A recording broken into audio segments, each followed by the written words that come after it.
ചേലക്കരയിൽ മിക്ക പോളിംഗ് ബൂത്തുകളിലും വോട്ടർമാരുടെ നീണ്ട നിരയാണ് നമ്മൾ കാണുന്നത്. ഉച്ചയ്ക്ക് 2 മണിവരെ 50.86% പേർ വോട്ട് രേഖപ്പെടുത്തിയെന്നാണ് തെരഞ്ഞെടുപ്പ് കമ്മീഷന്റെ കണക്കുകൾ. വൈകിട്ടോടെ എല്ലാവരും ബൂത്തുകളിലേക്ക് എത്തുമെന്നും പോളിംഗ് ഉയരുമെന്നുമുള്ള പ്രതീക്ഷയിൽ തന്നെയാണ് സ്ഥാനാർത്ഥികളും മുന്നണികളും ഉള്ളത്. LDF സ്ഥാനാർത്ഥി UR പ്രദീപും NDA സ്ഥാനാർത്ഥി K ബാലകൃഷ്ണനും ചേലക്കരയിൽ വോട്ട് രേഖപ്പെടുത്തിയിട്ടുണ്ട്. തികഞ്ഞ വിജയപ്രതീക്ഷയിലാണ് സ്ഥാനാർത്ഥികൾ ഉള്ളത്. ഞങ്ങൾ നടത്തിയ സത്യസന്ധമായ പ്രവർത്തനം നാടിന് മുമ്പിൽ വെച്ച് ആണ് അഭ്യർത്ഥിക്കുന്നത്. അത് ജനം നല്ലപോലെ വിലയിരുത്തി തരും. ഈ മണ്ഡലത്തിലെ എല്ലാ പഞ്ചായത്തുകളിലും അന്ന് MLA ആയി എനിക്ക് അവസരം തന്നപ്പോൾ ഞാൻ പരമാവധി അത് ഉപയോഗപ്പെടുത്തിയിട്ടുണ്ട് ഈ നാടിന് വേണ്ടിയിട്ട്. അത് ജനം നല്ലപോലെ പ്രിയപ്പെട്ട വോട്ടർമാർ ചിന്തിച്ച് വോട്ട് ചെയ്യും. വോട്ട് BJP ചേർത്തോണ്ട് BJPക്ക് കിടക്കട്ടെ എന്ന് ചിന്തിക്കുന്ന കാലം, അല്ലെങ്കിൽ ആര് ചേർത്തവർക്ക് കിടക്കട്ടെ ഒരു വോട്ട് എന്ന് ചിന്തിക്കുന്ന കാലം പണ്ടായിരുന്നു. ഇപ്പോൾ നല്ല വിദ്യാഭ്യാസമുള്ള ഒരു സമൂഹമായതുകൊണ്ട് അവിടെ ഇത്തരം രീതിയിലാണ് ചിന്തിക്കുക. ചേലക്കരയുടെ വിധി പറയുമ്പോൾ ഇവിടെ അടിസ്ഥാന വികസനം ഇല്ലായ്മയാണ് ഏറ്റവും വലിയ പ്രശ്നം. അത് ഇവിടുത്തെ ജനങ്ങൾക്കെല്ലാം വളരെ കൃത്യമായിട്ട് അറിയാം. ആ ഭരണവിരുദ്ധ വികാരം ദേശീയ തലത്തിൽ BJPക്ക് ഉണ്ടായ ആ ഗുണം അത് ഇവിടെ ചേലക്കരയിൽ BJPക്ക് അനുകൂലമായി മാറി. പുതിയ മെമ്പർഷിപ്പ് ക്യാമ്പയിനുമായി ബന്ധപ്പെട്ട് ഒട്ടനവധി പുതിയ ആളുകൾ പാർട്ടിയോടൊപ്പം ചേരാനും പ്രവർത്തിക്കാനും തയ്യാറായിട്ടുണ്ട്. അപ്പോൾ അതൊരു വലിയ മാറ്റമാണ്. ചേലക്കരയുടെ മാറ്റം അത് ഇത്തവണ BJPയിലൂടെ ആയിരിക്കും. ഇപ്പം എന്നെ സംബന്ധിച്ചിടത്തോളം ഒരു സ്ഥാനാർത്ഥി എന്നുള്ള രീതിയിൽ എന്നിൽ അർപ്പിതമായിരിക്കുന്ന ഉത്തരവാദിത്തം അത് നിറവേറ്റുക എന്നുള്ളതിലാണ് ഞാൻ പൂർണ്ണമായിട്ടും കോൺസെൻട്രേറ്റ് ചെയ്യുന്നത്. 2024 ചേലക്കര എന്നെ ചേർത്ത് വെച്ചിട്ടുണ്ട്. നല്ലൊരു മത്സരം അന്ന് കാഴ്ചവെക്കാൻ പറ്റിയിട്ടുണ്ട്. പക്ഷെ ഇപ്പം ചേലക്കര എന്തായിരുന്നാലും ചേലക്കര മാറണം, ചേലക്കര മാറും എന്നുള്ളത് തന്നെയാണ് ഞങ്ങളുടെ പ്രതീക്ഷ.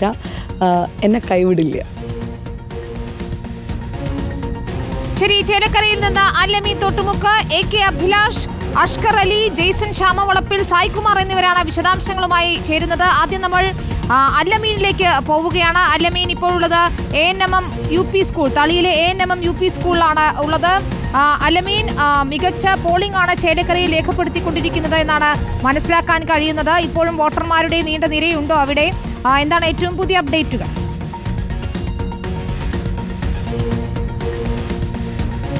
രാവിലെ പോളിംഗ് ആരംഭിച്ചത് മുതൽ ചേലക്കരയിലെ ഓരോ പോളിംഗ് ബൂത്തിലും വലിയ തിരക്കാണ് അനുഭവപ്പെടുന്നത്. 2 മണി വരെ ഏതാണ്ട് 50% പിന്നിട്ടിരിക്കുകയാണ് പോളിംഗ്. 3 മണിക്ക് ശേഷമുള്ള പോളിംഗ് പെർസെൻറ്റേജ് വരാനിരിക്കുന്നതേ ഉള്ളൂ. ഞാനിപ്പോൾ നിൽക്കുന്നത് തളിയിലാണ്. തളിയിലെ ANMM UP സ്കൂളിലാണ് നിൽക്കുന്നത്. 3 ബൂത്തുകൾ ഇവിടെയുണ്ട്. വലിയ നിര ഈ 3 ബൂത്തുകളിലും നമുക്ക് കാണാനാകുമെന്നുള്ളതാണ് ഏറെ പ്രധാനം. പുരുഷന്മാരുണ്ട്, അധികവും സ്ത്രീകളാണ്. രാവിലെ മുതൽ പലയിടങ്ങളിൽ നമ്മൾ കണ്ടത് ഈ അതിരാവിലെ വോട്ടിംഗ് ആരംഭിക്കുമ്പോൾ പലയിടങ്ങളിലും കൂടുതലും ഉണ്ടായിരുന്നത് പുരുഷന്മാരായിരുന്നു. ഒരു ജോലിക്കൊക്കെ പോകുന്ന ആളുകൾ ആ അർത്ഥത്തിൽ രാവിലെ വന്ന് വോട്ട് രേഖപ്പെടുത്തി തൊഴിലിടത്തിലേക്കൊക്കെ പോകുന്ന ഒരു കാഴ്ചയാണ് നമ്മൾ അതിരാവിലെ പോളിംഗ് ആരംഭിച്ച സമയത്ത് പല ബൂത്തുകളിലും കണ്ടത്. എന്നാൽ അതിനുശേഷം ഒരു 10-11 മണിക്ക് ശേഷം പിന്നെ 2 മണിവരെയൊക്കെ ഏതാണ്ട് എല്ലാ ബൂത്തുകളിലും സ്ത്രീകളുടെ നീണ്ട നിരയാണ് പലയിടങ്ങളിലും കാണാനായത്. ഇപ്പോൾ 3 മണിക്ക് ശേഷം വീണ്ടും പുരുഷന്മാരുടെ ഒരു സാന്നിധ്യം പല ബൂത്തുകളിലും കാണുന്നുണ്ട്. ഏതായാലും ഈ തെരഞ്ഞെടുപ്പിന്റെ പ്രചരണ ഘട്ടത്തിലുണ്ടായ ഒരു വീറും വാശിയും നമ്മൾ കണ്ടതാണ്. ആ തെരഞ്ഞെടുപ്പിന്റെ മുന്നണികൾ മുന്നോട്ട് വയ്ക്കുന്ന രാഷ്ട്രീയത്തിന്റെയും അവരുടെ നിലപാടിന്റെയും ഒക്കെ ചൂടും ചൂരും ആവാഹിക്കുന്ന ഒരു പ്രചരണം തന്നെയാണ് കഴിഞ്ഞ ഒരു മാസം ചേലക്കരയിലാകെ നമ്മൾ കണ്ടത്. അത് പ്രതിഫലിപ്പിക്കുന്ന, അല്ലെങ്കിൽ ആ പ്രചരണം എത്രത്തോളം ജനങ്ങളിലേക്ക് എത്തി എന്ന് വ്യക്തമാക്കുന്ന ഒരു ആൾക്കൂട്ടം തന്നെയാണ്, അല്ലെങ്കിൽ വോട്ടർമാരുടെ വലിയ നിര തന്നെയാണ് ഓരോ ബൂത്തുകളിലും നമുക്ക് കാണാനാകുന്നത്. വേറെ സംഘർഷമോ പ്രശ്നങ്ങളോ ഒന്നുമില്ലാതെ പോകുന്നു. രാവിലെ പോളിംഗ് ആരംഭിച്ച സമയത്ത് ചില ബൂത്തുകളിൽ സാങ്കേതികമായ പ്രശ്നങ്ങൾ മൂലം ചിലയിടങ്ങളിൽ പോളിംഗ് തടസ്സപ്പെട്ടു എന്ന് ഒഴിച്ചു കഴിഞ്ഞാൽ മറ്റു പ്രശ്നങ്ങളൊന്നും ഒരിടത്തും ഇല്ല എന്നുള്ളതും എടുത്തു പറയേണ്ടതാണ്. മറ്റു പ്രശ്നങ്ങളില്ലാതെ എല്ലായിടത്തും പോളിംഗ് പുരോഗമിക്കുകയാണ്. നമ്മളിപ്പോൾ നിൽക്കുന്ന ഈ തളി സ്കൂളിലെ 2 ബൂത്തുകളാണ് ഈ ഭാഗത്തുള്ളത്. ഇതിന്റെ തൊട്ടപ്പുറത്ത് തന്നെ മറ്റൊരു ബൂത്ത് കൂടിയുണ്ട്. ആ ബൂത്തിലും വലിയ തിരക്ക് തന്നെയാണ് അനുഭവപ്പെടുന്നത്. പോളിംഗിന്റെ അവസാന മണിക്കൂറിലേക്ക് കടക്കുമ്പോൾ കൂടുതൽ ആളുകളെ പോളിംഗ് സ്റ്റേഷനിലേക്ക് എത്തിക്കുന്നതിനുള്ള ക്രമീകരണങ്ങൾ, ഇടപെടലുകളൊക്കെ മുന്നണികൾ നടത്തുകയും ചെയ്യുന്നുണ്ട്. കാരണം കാറിളക്കിയുള്ള ഒരു പ്രചരണം അവർ നടത്തിയിട്ടുണ്ട്. അതിന്റെ ഒരു പ്രതിഫലനം ഈ പോളിംഗ് ബൂത്തുകളിൽ പ്രതിഫലിക്കേണ്ടതുണ്ട്. വലിയ ആവേശത്തോടു കൂടി തെരഞ്ഞെടുപ്പ് പ്രചരണ രംഗത്ത് ഉഴുതുമറിച്ച മുന്നണികൾ ആ വോട്ടർമാരെ പോളിംഗ് ബൂത്തിലേക്ക് എത്തിക്കുന്നതിനും ആ ഇടപെടൽ കാര്യക്ഷമമായി നടത്തുന്നുണ്ട്. നമുക്ക് ഈ ദൃശ്യങ്ങളിലും കാണുന്നത് അധികവും സ്ത്രീകളെയാണ്. അതായത് ഈ ഒരു ഉപതെരഞ്ഞെടുപ്പ് വന്നെങ്കിലും ആ ഉപതെരഞ്ഞെടുപ്പിനെ എത്രത്തോളം പ്രാധാന്യത്തോടു കൂടിയാണ് രാഷ്ട്രീയ കക്ഷികൾ സമീപിക്കുന്നത് എന്നുള്ളതിന്റെ കൃത്യമായിട്ടുള്ള ഒരു തെളിവ്. ചേലക്കരയെ സംബന്ധിച്ച് ഈ പാലക്കാടും വയനാടും ഒക്കെ ഉപതെരഞ്ഞെടുപ്പ് നടക്കുന്നെങ്കിലും ചേലക്കരയാണ് ഈ വരാനിരിക്കുന്ന പൊതു തെരഞ്ഞെടുപ്പിന്റെ ഒരു ലിറ്റ്മസ് ടെസ്റ്റ് ആയിട്ട് മുന്നണികളൊക്കെ മുന്നിൽ കാണുന്നത്. മുഖ്യമന്ത്രിയെ സംബന്ധിച്ച്, ഭരണപക്ഷത്തെ സംബന്ധിച്ച് കയ്യിലിരിക്കുന്ന ഈ മണ്ഡലം പിടിച്ചു നിർത്തുക എന്ത് വില കൊടുത്തുമെന്നുള്ളത് അവരെ സംബന്ധിച്ചേറെ പ്രധാനമാണ്. പ്രതിപക്ഷത്തെ സംബന്ധിച്ച് ഇത് പിടിച്ചെടുത്താൽ അതൊരു രാഷ്ട്രീയ വിജയമായി അവർക്ക് ചൂണ്ടിക്കാണിക്കാനാവുകയും ചെയ്യും. പാലക്കാടിന്റെ കാര്യത്തിൽ എന്തെങ്കിലും ഒരു കൈവിട്ട് പോയാലും ഇടതുമുന്നണിക്ക് പറഞ്ഞു നിൽക്കാൻ ന്യായങ്ങളുണ്ട്. കാരണം UDFന്റെ സിറ്റിംഗ് സീറ്റാണ്. വയനാടിനെ സംബന്ധിച്ചിടത്തോളം അത്ര അവകാശവാദങ്ങൾക്ക് പ്രസക്തിയുമില്ല. പക്ഷേ ആ ഇടത്ത് ചേലക്കരയാണ് ഈ തരത്തിൽ കാലങ്ങളായി ഇടത് കോട്ടയായി നിൽക്കുന്ന ഇടത്ത് UDFനെ സംബന്ധിച്ചിടത്തോളം സമീപകാലത്തൊന്നും കാണാത്ത തരത്തിലുള്ള തെരഞ്ഞെടുപ്പ് പ്രചരണ സംവിധാനങ്ങളുമായി അവർ രംഗത്തേക്ക് വരുന്നു. അങ്ങനെ എല്ലാ മുന്നണികളും അവരുടെ സർവ്വസന്നാഹങ്ങളും ഇറക്കി ഉഴുതുമറിച്ച ചേലക്കരയുടെ മണ്ണ് ആർക്കനുകൂലമായി ഒടുവിൽ വിധി എഴുതുമെന്നുള്ളതാണ്. അടിയൊഴുക്കുകൾ പലതും പ്രവചിക്കുന്നുണ്ട്, അല്ല മുന്നിൽ കാണുന്നുണ്ട് മുന്നണികൾ. പക്ഷേ ആ അടിയൊഴുക്കുകൾ ആരുടെ അടിപതർന്നതിന് കാരണമാകും, ആർക്ക് പിടിവള്ളിയായി മാറും എന്നുള്ളതൊക്കെ കാത്തിരുന്നു കാണേണ്ടതാണ്. പലതരത്തിലുള്ള വിഷയങ്ങൾ ചർച്ചയായിട്ടുണ്ട്. മണ്ഡലത്തിന്റെ വികസനം, അതുപോലെ തന്നെ ദൈനംദിനമുള്ള ജീവിത സാഹചര്യങ്ങൾ, ഒപ്പം സംസ്ഥാന രാഷ്ട്രീയ വിഷയങ്ങൾ, അങ്ങനെ വലിയ വിവാദങ്ങളിലേക്കൊന്നും പോയില്ലെങ്കിലും വികസനത്തെ മുൻനിർത്തിയുള്ള ചർച്ചകൾ തന്നെയാണ് പ്രധാനമായും ചേലക്കരയിൽ ഉണ്ടായിരുന്നത് എന്നുള്ള കാര്യത്തിൽ സംശയമില്ല.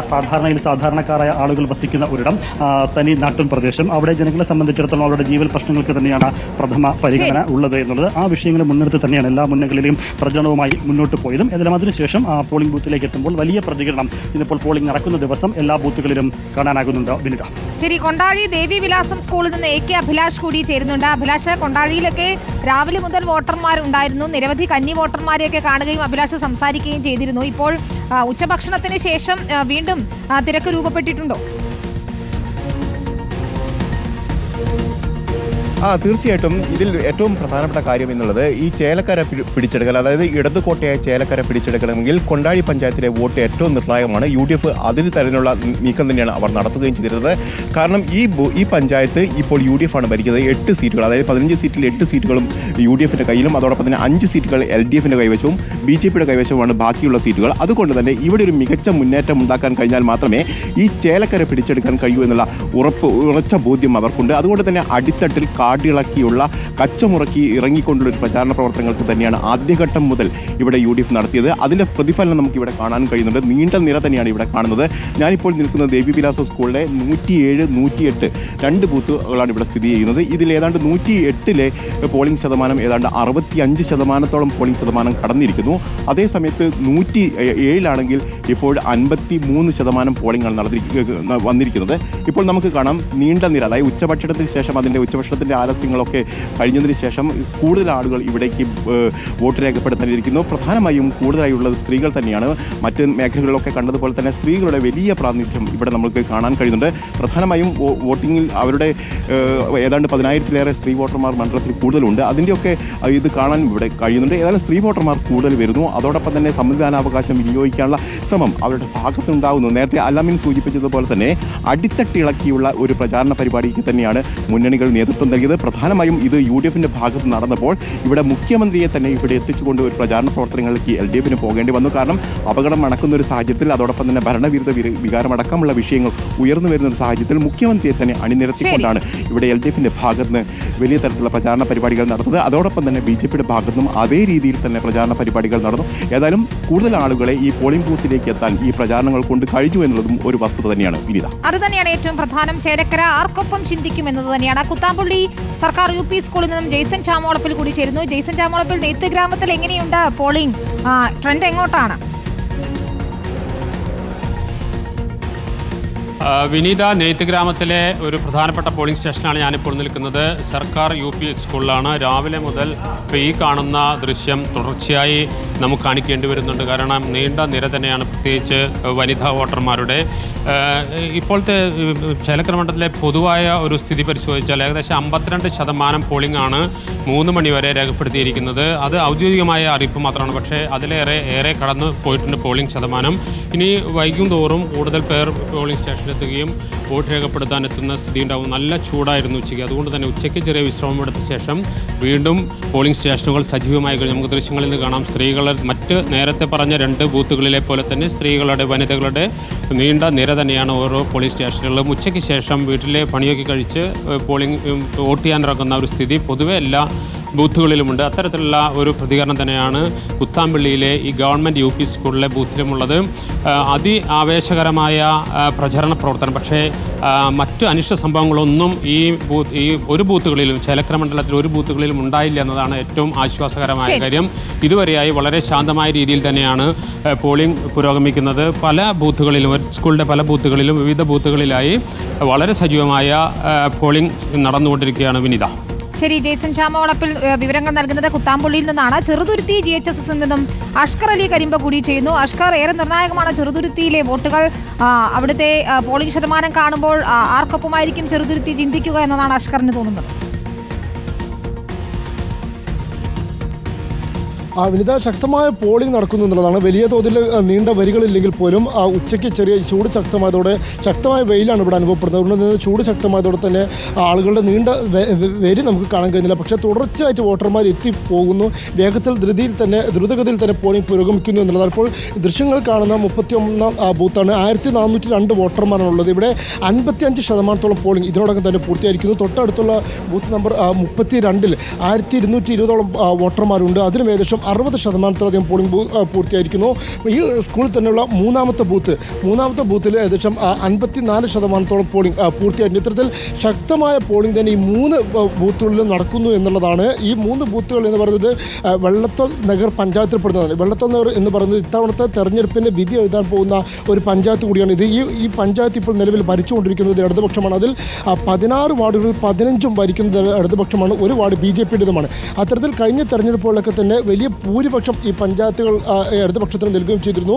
ലോക്സഭാ തെരഞ്ഞെടുപ്പിൽ 1400 ചില്ലാനം വോട്ടുകളുടെ ഭൂരിപക്ഷമാണ് എങ്കിൽ കഴിഞ്ഞ തെരഞ്ഞെടുപ്പിൽ നിയമസഭാ തെരഞ്ഞെടുപ്പിൽ 5000-ലധികം വോട്ടുകളുടെ ഭൂരിപക്ഷം ഈ പഞ്ചായത്തിൽ രാധാകൃഷ്ണന് ലഭിക്കുന്ന ഒരു സാഹചര്യം ഉണ്ടായിരുന്നു.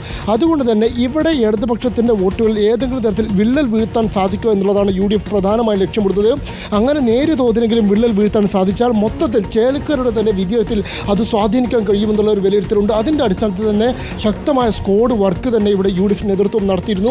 അതേസമയം തന്നെ ന്യൂനപക്ഷ വോട്ടുകളടക്കം നിർണായകമാകുന്ന ഈ വള്ളത്തോൾ നഗർ പഞ്ചായത്തിൽ ഇടതുപക്ഷം മുഖ്യമന്ത്രി അടക്കം എത്തിച്ചുകൊണ്ടുള്ള ശക്തമായ തെരഞ്ഞെടുപ്പ് പ്രചാരണം നടത്തിയിരുന്നു. അങ്ങനെ അടിത്തട്ട് ഇളക്കിക്കൊണ്ടുള്ള പ്രചാരണങ്ങൾക്കൊടുവിൽ ആവേശകരമായ ഒരു പോളിംഗ് ഇപ്പോൾ നടക്കുന്നു എന്ന് തന്നെ വേണം പറയാൻ. വിനീത, സമാധാനപരമായി എന്നാൽ ആവേശകരമായി തന്നെ പോളിംഗ് പുരോഗമിക്കുകയാണ് ചേലക്കരയിൽ എന്നതാണ്. ഇനി ട്രെൻഡ് ആർക്കൊപ്പം എന്നറിയണം. ചേലക്കരയിലെ പോളിംഗ് ശതമാനം ഇത്രയധികം പിന്നിടുമ്പോൾ LDF-നൊപ്പമാണോ UDF-നൊപ്പമാണോ NDA-ക്കൊപ്പമാണോ അതോ DMK എത്ര വോട്ട് നേടുമെന്നതുൾപ്പെടെയുള്ള കാര്യങ്ങൾ നമുക്ക് അറിയാനിരിക്കുന്നതേ ഉള്ളൂ. ഏതായാലും